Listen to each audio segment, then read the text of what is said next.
Errors in performance appraisal are common. Very often, managers make errors because of unconscious biases that they might carry within them while evaluating the performance of their employees.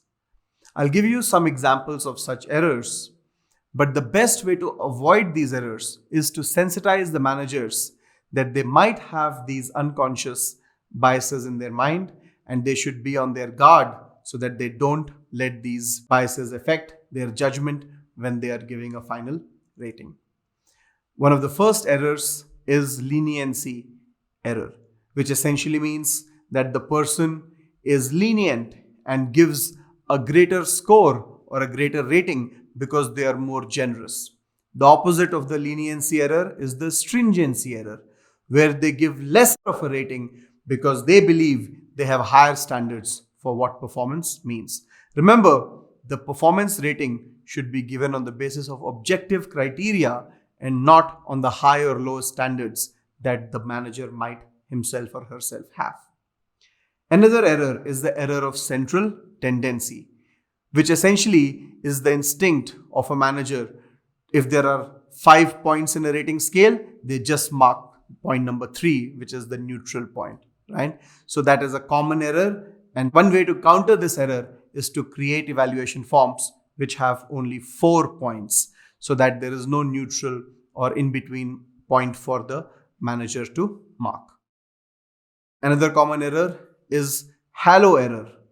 Halo error, or the halo effect as it is called, is when you take one trait of a person and because of that you believe that they have another trait. So for example, if a person is nice, you believe that they are also smart. Or if a person is from a certain background or certain college, you believe that they have these qualities and skills, whether or not you have assessed them to have those skills and qualities. The opposite of halo effect is horn effect, which is the same thing, but in a bad way. So for example, if you believe that if somebody is rude, it means that they are not intelligent, which might not be true. These are two different things. So we take one attribute and we generalize it to mean something else. That is halo error or horn error.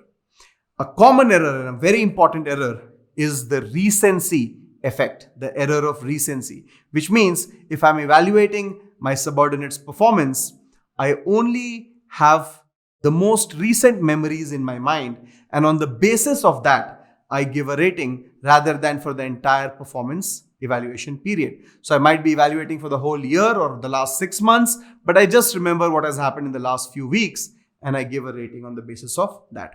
One way to counter the recency error is the critical incident method, where the person makes note of what all has been happening throughout the period of performance evaluation and then uses that to give a final rating.